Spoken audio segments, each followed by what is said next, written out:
Hi, everybody. Thanks for tuning in to the Coaching Call podcast.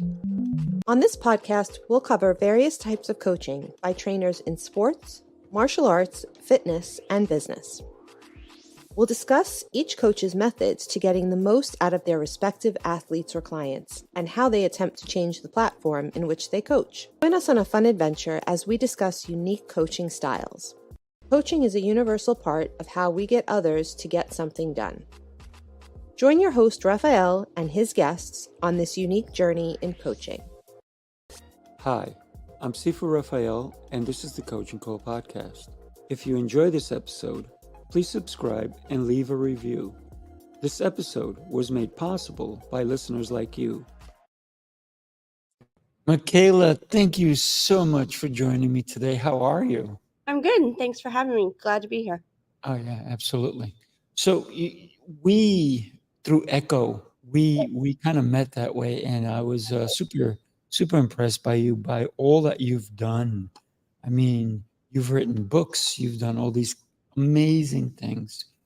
So I really, one of the things that I love to do is to get to know people a little bit more. I know you a tiny little bit, so I figured I can go a little bit deeper today just to get to know who you are. So my biggest question is always, and this is the one that fascinates me the most, and that's why I ask it in every show. Mm-hmm. Where'd you grow up, and who were your biggest influencers before the age of 10? That was an interesting year because I am originally from Texas, and that's what I claim because I was born in Houston, Texas. But right when I was 9.5, we moved to Louisiana. So most of that 10 years you're referring to was in Texas, but then the last from like June or July of 88, I was in Louisiana and lived in Louisiana until 2007. And then I moved north, and then I had to move back down to Louisiana. But anyway, I would say at that point in my life, it was probably my parents and my faith, because I became, from the background that I come from, a Christianity at a young age, like 5. So I would have to say those two. I mean, who really remembers a lot before the age of 5 anyway? It depends on what happened. Yeah, exactly. So we do remember stuff.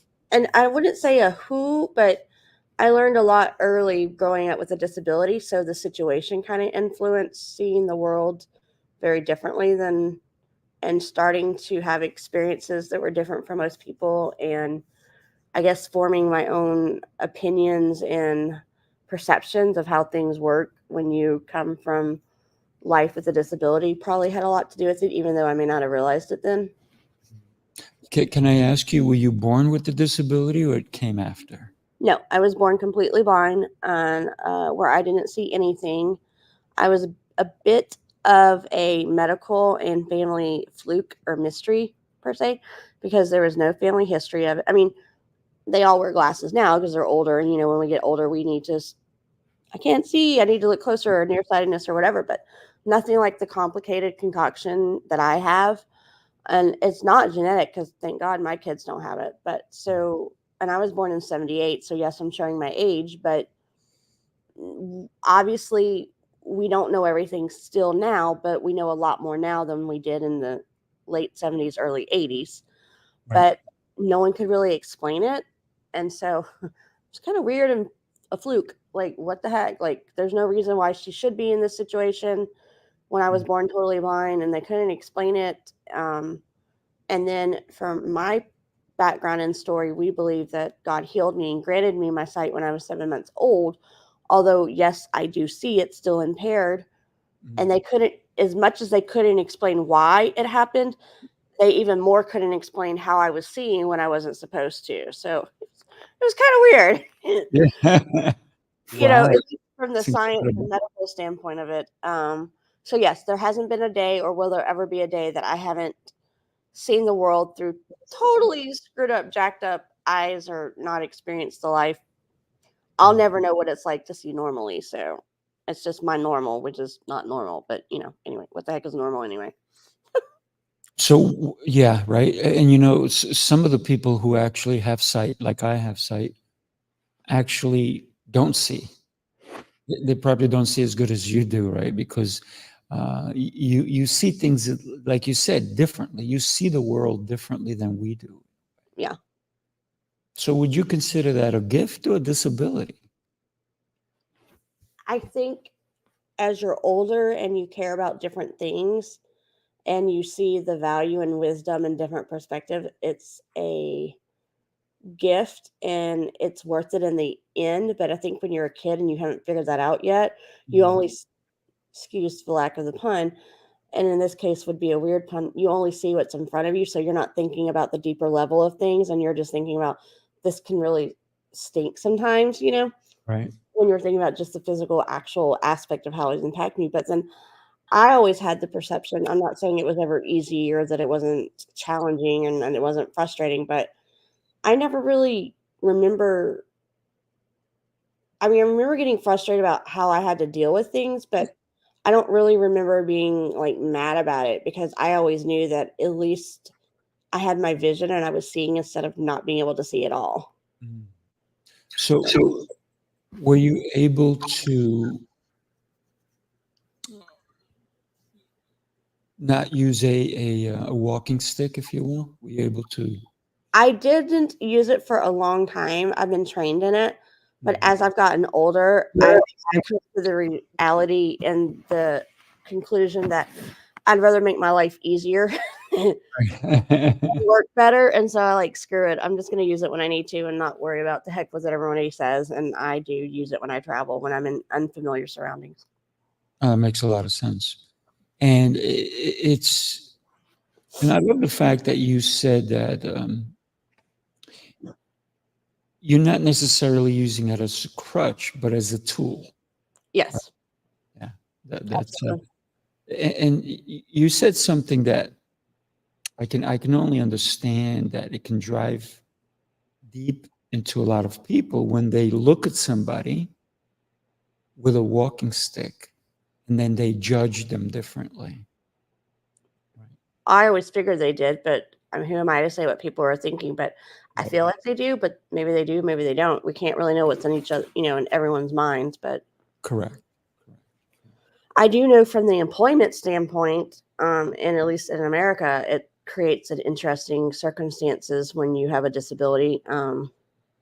Makes it more challenging, and you do not get the afforded the opportunities that everyone else is, and you're not given the same, I guess, level playing field as everyone else is, and that's a whole other Oh yeah, absolutely. conversation and topic, and what we need to do from a social policy standpoint, and is the ADA really working, and that's a whole nother ball of wax of conversations. But anyway, it Correct. is what it is right now, currently. Absolutely. And thank you for sharing that. Let me ask you, in your childhood, how did you, or how did, were you able to deal with other kids? Because kids can be two things. They can be mean, Oh yeah. realizing it, or they can be sweet. They can be nice. They can be helpful. Right? It depends on how they were brought up. Right. I dealt with a lot of rejection and I dealt with a lot of bullying, and I was harassed and teased relentlessly. So coming up, K through about ninth grade was really challenging, and even high school was challenging socially. But by that point at my church, I started getting some friends. So at least I had something. But yeah, I dealt with a lot of that most of my life, at least through, high school. Mm. College was amazing. I Tell me why. Tell me why college was amazing. don't know. I think we're past all the BS of high Yeah. school, and well, it is BS. I mean, I don't want to say the other because I don't know if it's okay, but um, of puberty and what we worry about when we're in high school that we think is really important, which actually, when you're in that season, it is important. But then you figure out, yeah, it really doesn't matter when you're out of high school or middle school, and I think you're more open because you're in a bigger world and bigger ponds, most likely.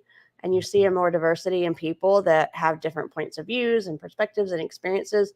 And I think when you go to college, a lot of people are wanting clean slates and Mhm. want to forget about whatever happened in high school and, um, enjoy the big new adventure that they're wanting to explore. And I think at college, because we're becoming adults, we're on the other side of all that messiness of development, and we're kind of more developed at that point. Hopefully, we should be. Yeah, from most Unless you're of us. just drinking and partying the whole time.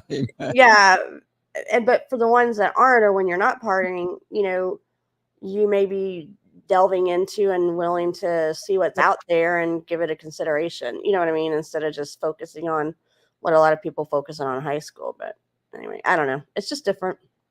Yeah, absolutely. So let me ask you, what was your purpose to going to college? What did you want to accomplish by doing so? Get a degree, get an education. Okay, I get that part, but a lot of people don't go to college, especially nowadays, right? They think that college is too much. They want to get out in the real world. They think they can become a gamer. So a lot of the teenagers now are seeing like, hey, so and so made Drives millions of me dollars. crazy. Yeah, No kid ever said before this current generation, I'm going to correct. grow up to be a YouTuber. My kids are saying it. I'm going, okay, but you might need a job to help you get to that point. No, Right. it'll be fine. Yeah, Believe that isn't if it? you want. It's nuts because I hear a lot of Yeah. kids saying, "Well, Mhm. I can make millions on YouTube." I'm like, really? Really? Okay. Right. Unboxing toys. So it I'm like, I'll let you think what you think at 11, and let's hopefully see if that evolves in the next 7 to 8 years. right, exactly. Anyway, I've heard it too. Trust me, in my own house. I'm going, oh my gosh. I What hear. happened to doctors and lawyers and the president and kids saying, I want to be these things that we used to talk about when we were coming up? But what do I know? So when we consider all the different things that you have actually gone through, I know you said you wanted to get a degree and get an education. What did you go to college for? I originally started in elementary education. And at that time, I'm probably dating myself when I say this, that was 97 to 2001 when I was an undergraduate. There was this thought process that if you wanted to teach, you would be better off getting your degree in whatever field of study you wanted to teach to be well grounded in your content. And then you could figure out how to teach it. But as long as you had the knowledge, you were better off. So then, I don't know, somewhere in my freshman year, I decided to switch to secondary to liberal arts to play with getting. I was going back and forth between, do I double major, triple major, double major, one minor, whatever. It was supposed to be politics, history, and English, and I ended up with a major in sociology with a double minor in English and history. Yeah, I can't do one thing. So So what did you actually graduate with? a BA in sociology with a double minor in English and history. Nice. So tell me what happened after college. What was life like for you? And did you live at home when you were going to college, or did you live? Yo, I lived in the town where I went to college. I wanted to I didn't have a bad home. I didn't have a bad childhood. I just wanted to be out in the world, and I didn't commute because I'm legally blind, so I don't drive.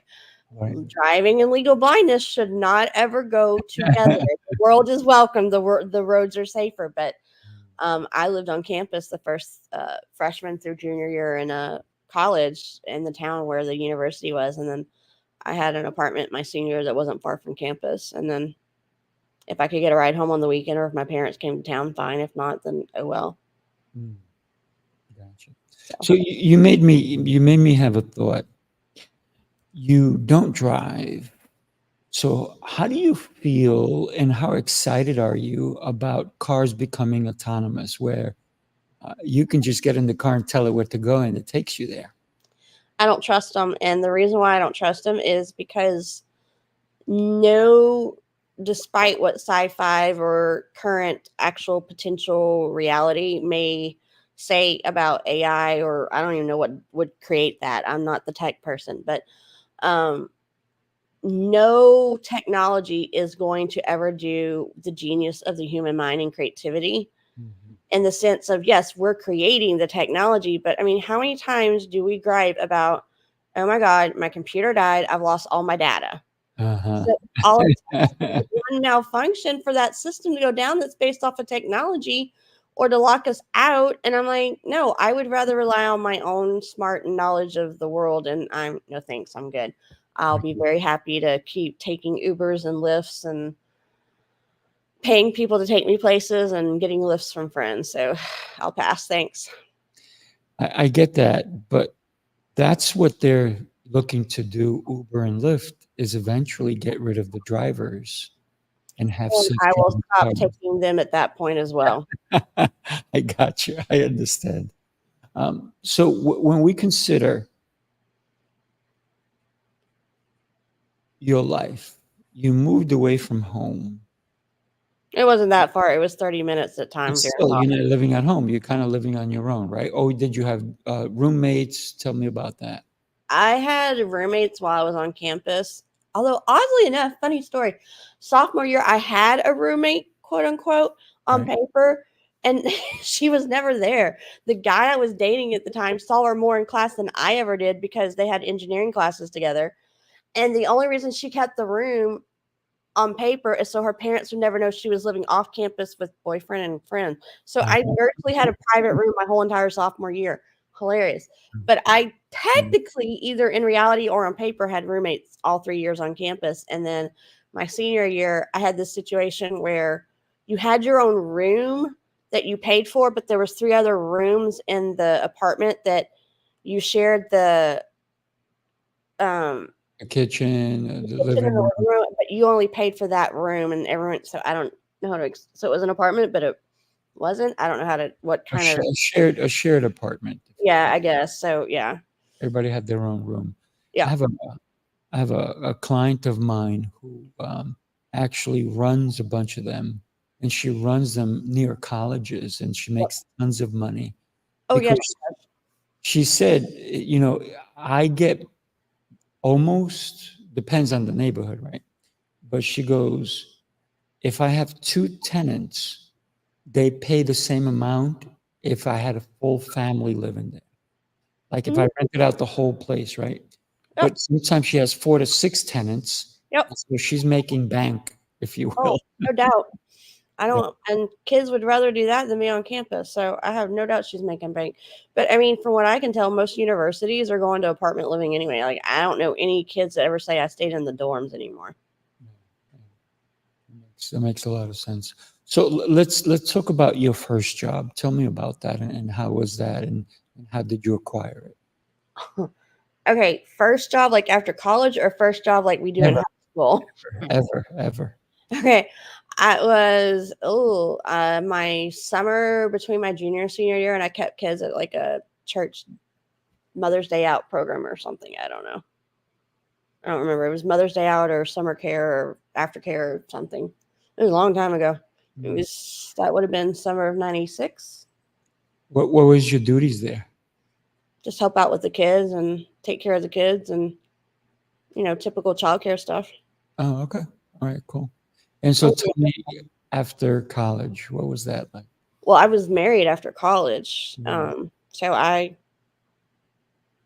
took 6 months off from academia because I had gone high school straight into undergraduate.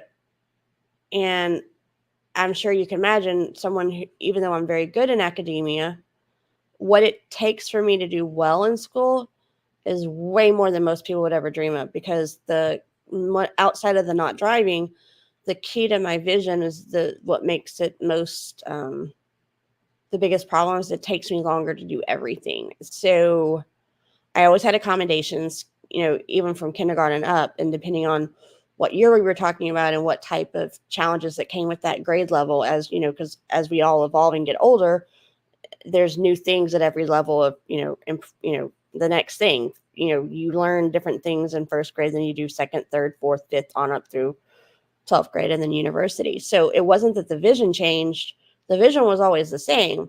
But when you add new things into the mix, then you have to figure out new things of, well, okay, she did this before, but because of this new thing, we need to find a new way of helping her do it. So there was always accommodations, and there was always different types of accommodations. And, as things improve, you are able to do things differently. Like, okay, we didn't have laptops growing up. So, and then I remember specifically till undergraduate I don't know if it was when I was, when did I have a laptop? I don't think I had a laptop until grad school. That was my second attempt at grad school was 05, 06. And that was the first time I remember being able to look at a laptop and be able to use it, because I don't know if you'll remember this, but when laptops first came out, they had like this hologram effect that if you didn't look at it right at the screen straight on, you couldn't see it. And mine was even more warped and screwed up. I'm like, forget this. It's not worth it. I'll deal with a desktop. But finally, when the technology on the laptop was made it where no matter which way you looked at it, you could see it. I was like, oh, hallelujah.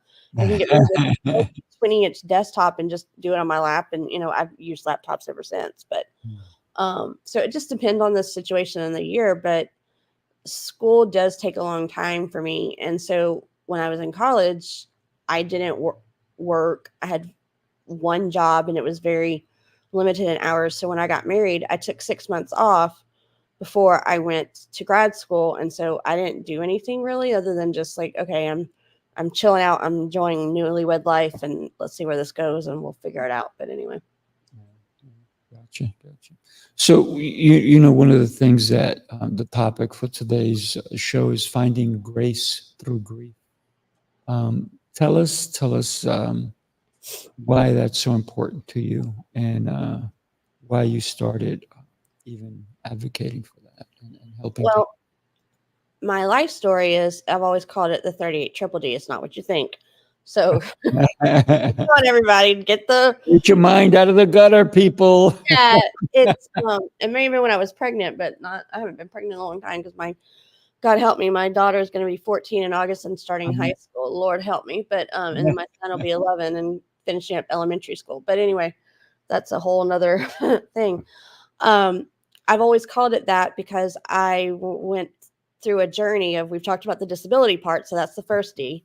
Right. And then, as I mentioned, I was married out of college, but that didn't go very well. That's a whole nother story in of itself. And I got divorced from him February of 2005. So that's the second D. And then I was blessed and fortunate to meet the love of my life 3 months after that divorce, May of 2005. And we were together, including dating, for almost 12 years. And then in 2017, so 7 years ago, we unexpectedly and suddenly lost him. So death of spouse, so disability, divorce, and death, 3 Ds.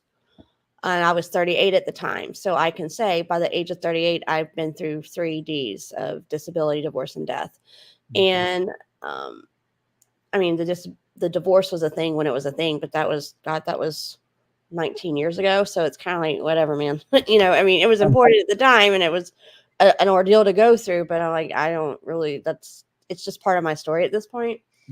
When we lost John, that was my husband's name, who I was married to, and he was military. So I was military. I'm a military widow, and we were living up north at the time. We were in New Hampshire because that's where his career was. The kids were 6 and 3, so not the youngest I've ever heard of, but pretty young in life to have a hit like that. I was 26 hours away from most of family and friends. And so I had a lot of decisions to make in a very short time period. And as I started traveling my own journey through grief and loss, I developed I had things in my tool belt that I learned at a young age, even though I didn't know that's what they were at the time when I was a kid learning them. Because like I said, when you have a disability, you tend to relate to life differently. And I had that first situation early in life. So I had to decide early in life, was I going to let this beat me? Or was I going to overcome it and try and do my best? Was I going to be defined by my circumstances or define it for myself? And so I learned how to do all that pretty early on. I didn't know that's what to call it, or that's what I was doing. I just did what I had to do. Right. To do what I was doing, which was mainly school at that point, because that's pretty much what our job is when we're kids, right? Is school. And then I applied what we're fixing to talk about when I got divorced to put my life back together. And then, so I already knew how to do it when I lost John, and I'm still using them because I'm still going through it. But I figured out that what I've done before, because once you learn something, if you're smart, you go, oh, I've done this before. You just apply it to the next situation. Right. So while my forms of adversity and challenges in life may not be someone else's and someone else's may not be mine, when we choose the path of overcoming, you're still dealing with the same thing. Overcoming is overcoming is overcoming. You may have different oddities or idiosyncrasies or things that are attached to your specific challenge, but how you overcome it is still the same. Okay. So what I realized in my writing when I was talking about my grief is that I was having a conversation with a colleague in another type of thing I do. And we were on the phone. I'll never forget it. And I was telling her why I was feeling stuck and what we were talking about. I was like, she's like, you need to give yourself grace. I'm like, well, I was never really good at that until recently when I was going through my grief and it clicked. I was like, wait, grief, grace, grace, grief. Oh my gosh. And you can always tell when I get a brainstorm. It's like massive, like, and she's probably wondering what the heck is going on. Like, what was the reaction? I just said something, give yourself grace. I was like, grace through grief. And then it came to me, like finding grace through grief. So I put together the 5 things that were helping me in my grief and are still helping me in my grief.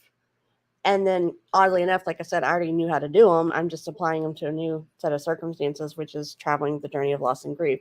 Mm-hmm. And I wrote them in my 3 books that came out. This is what happens when you have a lot of books. You can't always remember which book came out when. Mm-hmm. I think it was March or April of this year. So how many books do you have? Have you written? 15, including the one that I did with Echo. That's incredible. I released one in June, and I'm fixing to release another one probably next week. So I see a lot of books behind you. So do you? Oh, those are mine. Those are just my living room decor room. My books are on a work bookshelf, but these are just how I decorate my living room. No, but I'm saying they're on the shelf. Do you like to read?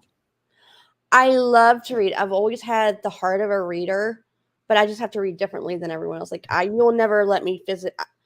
I love the idea of the dream of curling up with a crisp new book and a nice comfy chair with a blanket, or, if it's hot and not, but my ceiling fan on because we're in July in the South, but with a beverage and just leisurely enjoying a book. But that's not leisure for me, because like 20 minutes in, depending on the font size, I'm holding a book like this and my neck's killing my eyes. I'm like, oh, never mind, forget it. That's not fun. So I would much rather someone read to me or listen on audio. Like I've literally I take the world in completely through hearing. That's like one of my strongest senses. And for academic purposes, I've literally done everything on either audio since 5th grade, or I've had readers in college. So I don't really read print anymore. I have to be really dedicated if you want to see a physical book in my hand. I don't love the idea of reading or knowledge. I just have to do it differently. That's usually what it is. 9 times out of 10, it's not that I can't do what everyone else does. I just have to do it differently to account for my vision. And usually if you see me doing something a certain way, you can pretty much bet it's probably to accommodate the vision. Gotcha. So let me ask you, you are enjoying the fact that you can read books or listen to books on Audible. Are your books there as well?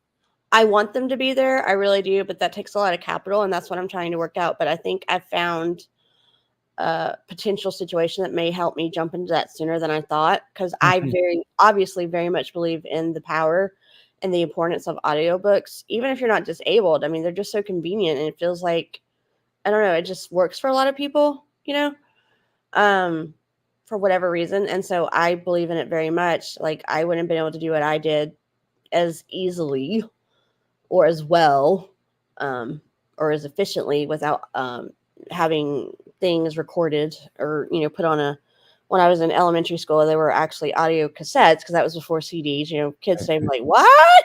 No CDs, no MP3s, like what? Like we were in the dark ages or something. But then by the time I got to the actual grad school that I finished and did in New Hampshire, they were on CDs, and then they started going into MP3 files where you could download them to whatever you listen to. But anyway, like I said, as technology changes, the options that you have as a disabled person evolve as well, depending on what you're talking about. So anyway.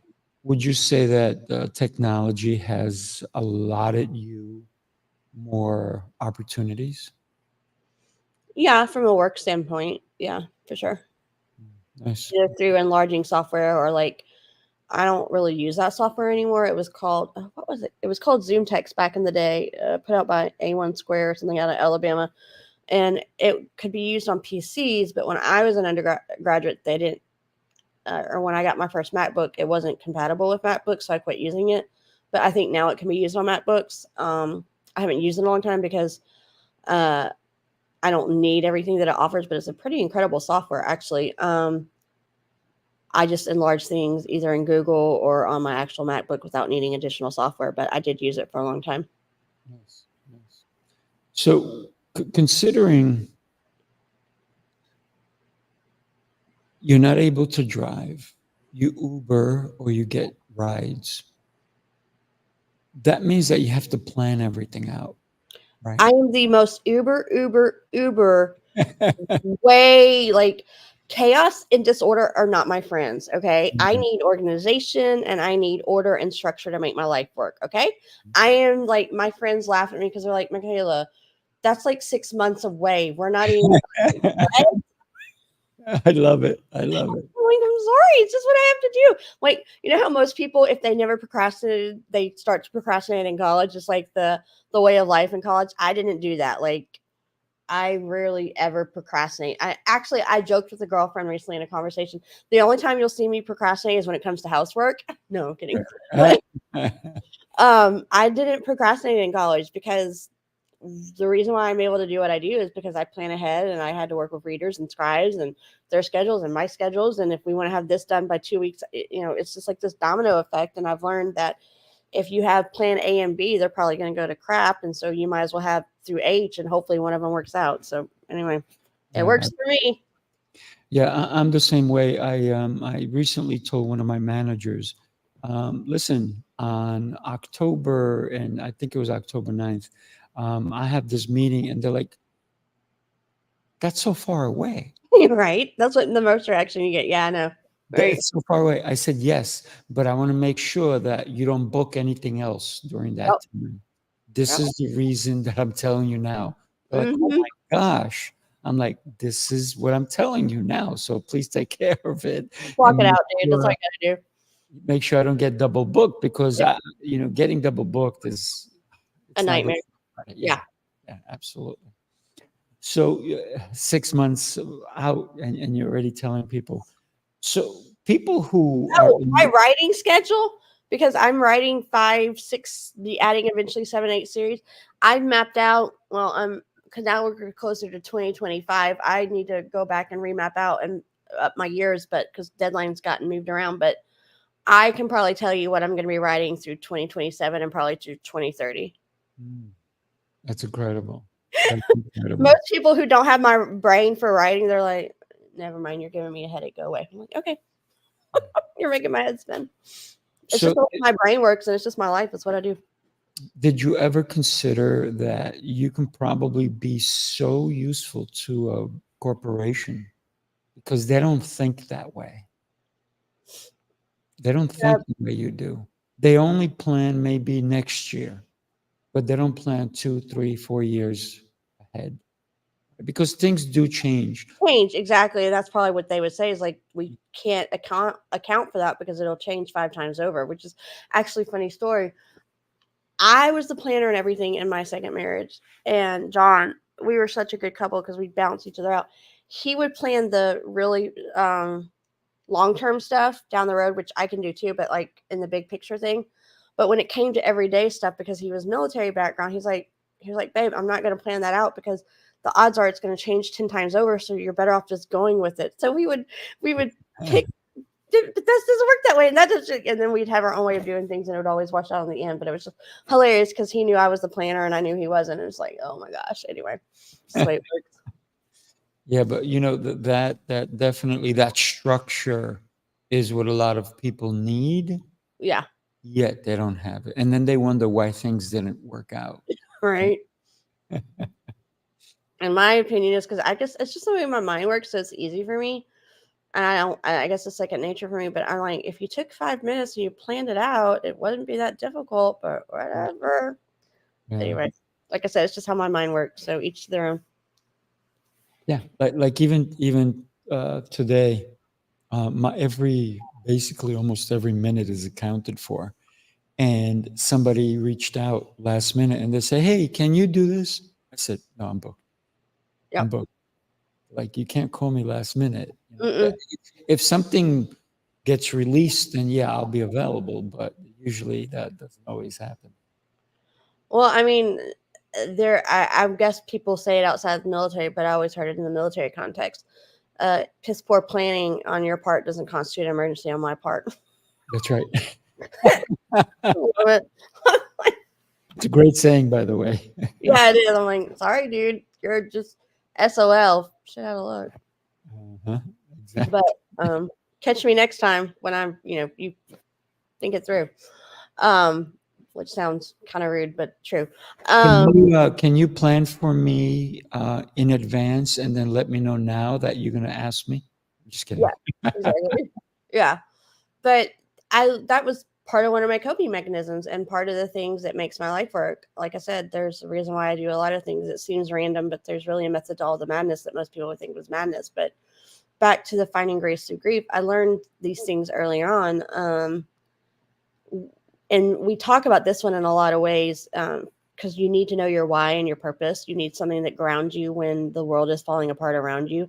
So the G stands for finding your grounding, gaining your ground. I'm getting tongue-tied. Sorry, gaining your grounding in your grief. And for me, that's obviously my faith. And for some people, it might be another belief system or another religion. I personally think what I believe is true, and that's fine for me. And we're all different, and we all have to find our own way. But that's one I hold to. But for someone, it might be either a different religion or a different type of spirituality or Christianity, if that's what they choose. Or it could be just their own belief that I am a competent person and I'll figure this out. Whatever your belief that holds you steady in the storm. It could be your family, it could be your friends, it could be whatever. It's whatever grounds you as your foundation. And then the R is for redesign, meaning that I believe life is very much about choices. Like I said, you can choose to be a victor or a victim. You can choose to overcome or not.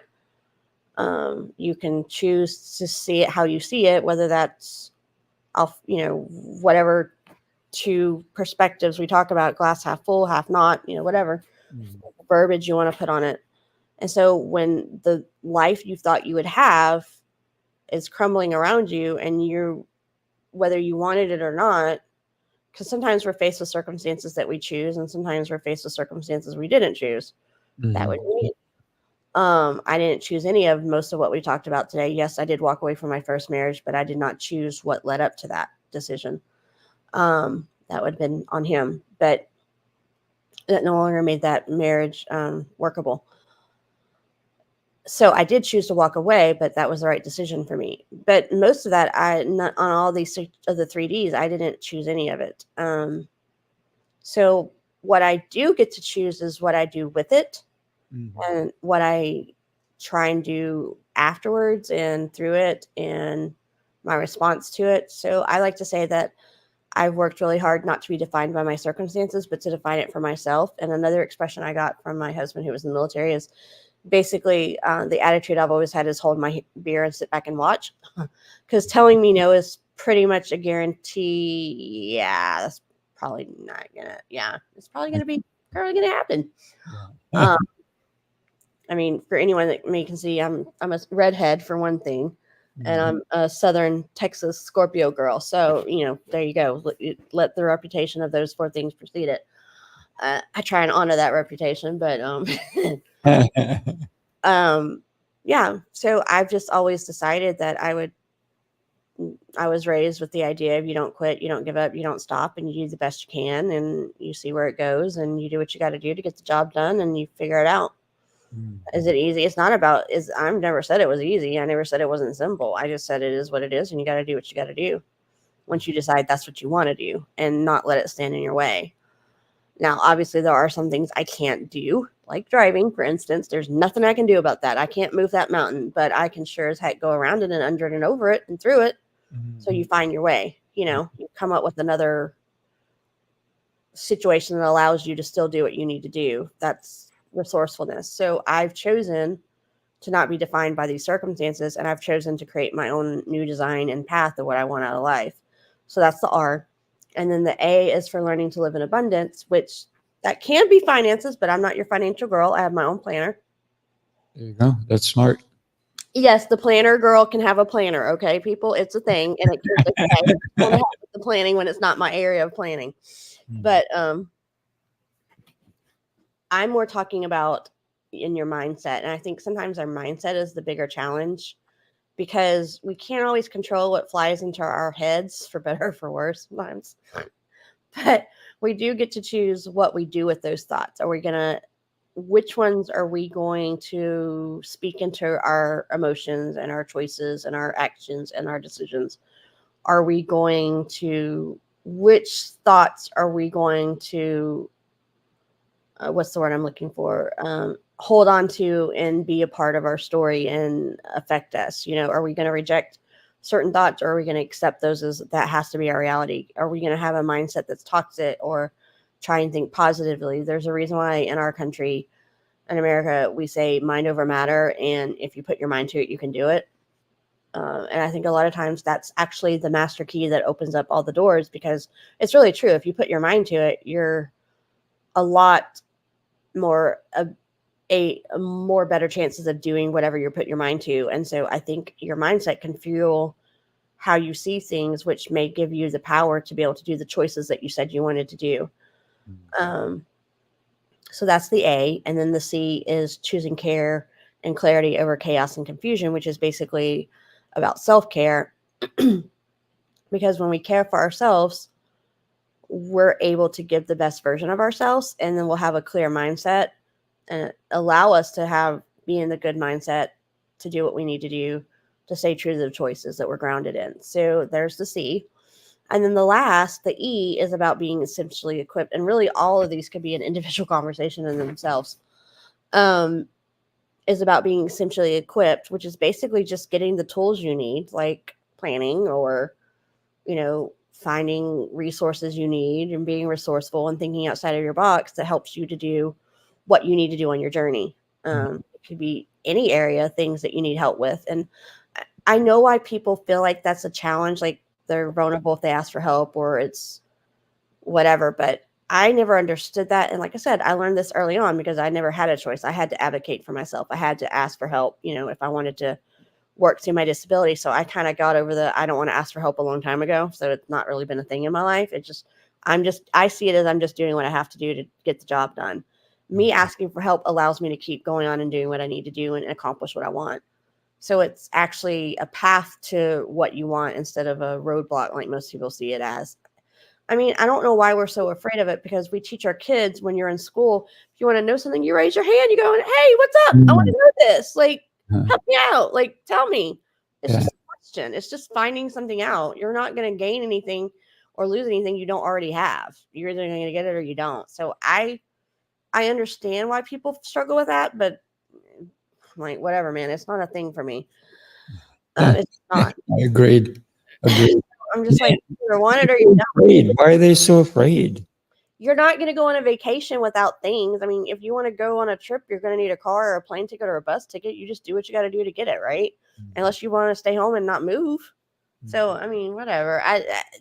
Like I said, each to their own. We all come with our own baggage, but I had to get over that one a long time ago, I guess. And I believe in self-advocacy, which is another tool and another resource is actually probably one of your best resources, because you're betting on yourself and you're speaking up for yourself. That's part of that equation of my life. And it's also part of getting the resources you need in your tool belt and your resource kit to help you on your journey. But being equipped for the journey helps you get the care you need, to have the mindset you need to make the choices you want to make and be grounded in whatever. Yes, I speak of this in the context of grief, because that's what I'm dealing with and have been for 7 years. But to me, these things are really universal because they can be applied to any circumstance you're trying to overcome. So they're really applicable to just about anybody. It just so happens I talk about it in the journey of grief because that is a main part of my life now. And I want to help people through their grief because it's a very interesting journey. It's awful, but we figured it out. And I know more than I did 7 years ago. And I still have some things to figure out. It was never about having all the answers. It was about me learning what I can and using it and sharing it with others to help them along their way. I love it. I love it. So I have your website up, My Heartfelt Meditations. What can we expect once we get to your website? So myheartfeltmeditations.com. You get to learn about me and see my background and why I do what I do. You can explore all of my series that I have out currently, although I need to update some of it because I've had 4, 5, fixing to be 6 books out in the last couple months. I need to get on there. I've been trying to get that done. But you can see all the series out there currently. You can get resources. You can see other things that I've been working on, just information about me. Nice. And so do you guide people through meditations as well? I mean, I meditate sometimes, and I know how to do them, but I don't know if I'm advanced enough in the art of meditation. If I thought, I'm afraid I would mislead someone, but okay, I could try. I don't know if I'm versed well enough in that yet, but you won't know till you try, right? But anyway. The only reason I ask is because it sounds like My Heartfelt Meditations, a place you would go to. That came from the first title of my very first book before I started writing what I'm writing. And it was a book I picked at for a long time that I started in high school. Cause like I said, when I'm in school, that's all I do is school. I don't really have time to do anything else. Like when I finally got my master's in 2016, in political science and American government with a grad certificate in ancient classical history. Yes, I said I can't do just one thing. I literally got 20, 30, 50 hours back in my week that was taken up by grad school work. Not housework, not taking care of kids, not a job out in the world. That was how much time it takes me to do school and do it well. So I picked up this first book in high school and college and wrote the last poem in 2004, and then life was happening and all the things of separation, divorce, and dating and marriage and kids. And anyway, grad school. Yeah, I had the bright idea. Oh, you have an 8-month-old. You need to go to grad school. And let's have another kid and do your master's. And, while your husband's in grad school and military and you doing your thesis while you have a 3-year-old and a 4-month-old who wasn't sleeping through the night. Yeah, that was a fun semester. Never again. I'm done. But you have a young daughter, 14, and a young son, 11, right? Oh, okay. Is that true? Yeah. Yeah, I do. They're 11 and 14 right now. What are their names? Megan and Jesse. Oh, nice. But anyway, so I picked up this book and it was originally on another title, but then when I submitted it for publication at the time where I got it published, they said, let's change our title to My Heartfelt Meditation, because it wasn't the art of meditation, but it was my meditation, my thinking of what my heart was about these things I was writing on. So that's where it comes from. And that's why my website's called that. Long story to answer the question. Appreciate it. So what was the catalyst, if you will, for you to start writing and then continue to write? I've always written. I remember not writing, but I don't really remember it because excuse me, I was a little bit of a weird kid. A little bit of an odd duck. Imagine that. I wrote my first piece in 2nd grade. 1, I was writing in 2nd grade. I don't know many kids that do that. And 2, I decided to write an editorial when we lived in Longview, Texas. I don't know many elementary kids that are thinking about the idea or even aware that you can write an editorial to a newspaper. Never mind the fact that they wrote it on politics. So, Goodness. Yeah, like I said, I was a little bit of an odd duck. The only thing I can figure is we heard about, that would have been 86, 87-ish. So I'm thinking I'd have to go back and look it up. And I talk about this a lot lately, and I don't even know for sure if this is the right time, but I'm thinking there was a Supreme Court decision in the 80s about that they had decided that burning the American flag was in the purview of the First Amendment right of freedom of speech. And I think I was about it, and I was like, well, this is just unacceptable in my little 8-year-old mind, and I need to let people know about it. And blah, blah, blah. And so I guess someone told me go write an editorial about it and submit it. I was like, oh, okay. So I did that, and it actually got published. And then I wrote my first poem in 4th grade. Now, obviously, I hope what I write now is not what I wrote as a kid. But I always wrote. I always felt called toward it. I always felt drawn to it. And I always felt like that's what I was supposed to do. And I've always enjoyed it. I remember being in high school, picking at this first book. And someone actually asked me this question the other day on another interview.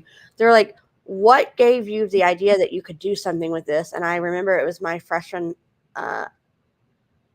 English teacher. It was like, recognized I was a writer and that I apparently seemed good at it and that I could use this as a career and a profession and, maybe use it to help people. So I'm like, oh, this isn't just something I'm doing to a hobby or amuse myself as a teenager. So I always did write, and I just kept writing. It was very therapeutic for me as well, because I have what I call my private writings, like my journaling. The world will never see. I mean, my kids might see them when when they're looking through mom's crap when I'm dead and gone, but that will never be out in the public eye. But then I have my public writings, which is my books and my series. But I always felt, no one told me to go write. I just felt inherently drawn to it. And the only thing is I can figure is that I somehow knew from a young age that no matter what my life would look like with my vision, I knew I was different, and I knew things were different for people who were disabled. I didn't know how different at that point, and I didn't know all the ins and outs of employment and social policy and, discrimination, yada, yada, yada, all that stuff. Like I said, it's a whole nother conversation. But I knew that as long as I had my mind and my thoughts and my words, and if I wrote them, no one could take that from me. It was mine. It was my voice. So I wanted to write it, and then as I've grown, I got a lot of ideas when I was in grad school. I was writing all the papers for the professors. So I was writing, trust me, I was writing a lot, but it wasn't my stuff. It was all for the professors during grad school for 5 years. So I had all these ideas and I just had to tuck them away. And so I'd write them down and I'd like, okay, whenever I'm done with grad school and see where life takes me, I'll get to them at some point. And it was the foundation for all these 5 series that I'm writing now. Well, actually 6, probably will be 7 or 8 by the time I'm done. And then when I got out of grad school in June of 2016, I said, okay, that's it. I'm done. I've worked my butt off for 5 years. I don't want to see a book. I don't want to hear the word book. I don't want to do nothing. Leave me alone. I am taking a decompression break from 5 years of hard ass work. I'm done. So I enjoyed my kids that summer and I just chilled out. I'm like, I ain't doing nothing. And then when my daughter went back to school for that new school year in New Hampshire when she was in 1st grade, I traded nap time because my son was not school age yet, and nighttime and on the weekends for grad school time work to starting to write my first few books. So that's how I got to the point of getting these books knocked out. And then when John died, I kind of had to take some time off because I was busy getting life put back together. And then as I got kind of my, I don't want to say sea legs, but life legs underneath me again, and get us settled and figure out what we were doing next. And I started finding ways of writing again. And so I've been writing ever since. Awesome. That's congratulations. And when do you expect your next book? This month. Wow. And after that? Because I know you planned it. So yeah, there hopefully will be one in August and then one in September and then maybe another one by the end of this year. Right now I'm building out all the second books in each series, and then I've got to finish writing the second draft for the second political book and the We the People series, which in the state side is really important to get done because we all know we got to deal with a big decision this year, which is oh, never mind. I'm stopping right now before I get on that tangent. But anyway, be that as it may, it's timely for America and states with the presidential election upon us. But anyway, so I want to get that out this year. And then hopefully by August, I'll be writing for 2025. So congratulations on all that you're doing. And thank you so much for taking the time. Well, thank you for having me. I hope I've enjoyed the conversation, and I feel like there's more we could always say. And I hope it's helping someone along their journey in your audience. Yeah, and definitely if no one got this out of what you've said is plan, plan, plan, plan.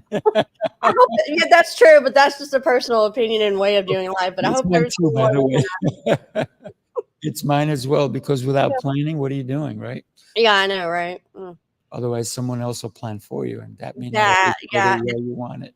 If you're not planning, you're probably procrastinating, which is not my friend. So I had a friend of mine who said to me, "Listen, I'm done with procrastinating. I'm going to get it done next month." okay. I mean, yes, that's either still in the camp of procrastination or more long term planning. I guess you could couch it in that. As long as I get it done, it's still a plan. I don't know. Yeah, exactly.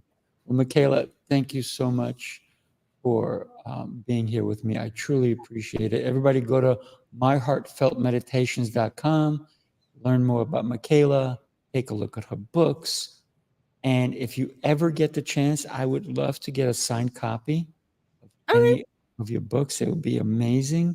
Okay. And thank you so much for being here. And I truly appreciate what you're doing, and don't stop. Thank you. You're incredible. Thank Thank you. you so much for your kind words. Absolutely. They're not just words. I mean them, right? So Oh, I they know, come but from it is kind. I mean, I always appreciate encouraging words of people's graciousness because I aggravate my friends sometimes or people because they're like, and I'm not trying to toot my own horn or sound arrogant when I say this. They're like, people do find what I do impressive and amazing, but I sometimes don't because I'm thinking to myself, I'm like, I'm just being me, doing me. This is what I've always done. I don't choose to not do it any other way. I am literally just doing what I know I'm supposed to do and what I want to do and how I need to do it. So I'm like, okay, I'm just being me. This is what I've always done. So anyway, but thank you. And that's the beauty of it, right? A lot of people try to be someone else, and then they come across phony. So Yeah. keep being authentic. You can always know that you will never have to wonder what's in this little redhead mind, and you Um, will see what you get, and you get what you see. And not here, but people in life, I've often said, and if you don't like it, the door is right there. So, and I hope you stay, but if you don't, that's okay too. that's right. That's right. Beautifully said. Thank you so much again for today. Everybody, do me a favor, follow Michaela, and come back on my show, people, and take a look at Michaela. Love to keep knowing what you're up to next. So let's stay in Of course. touch. Yes, definitely. All right, everybody. Have an amazing rest of your day, everybody. You do.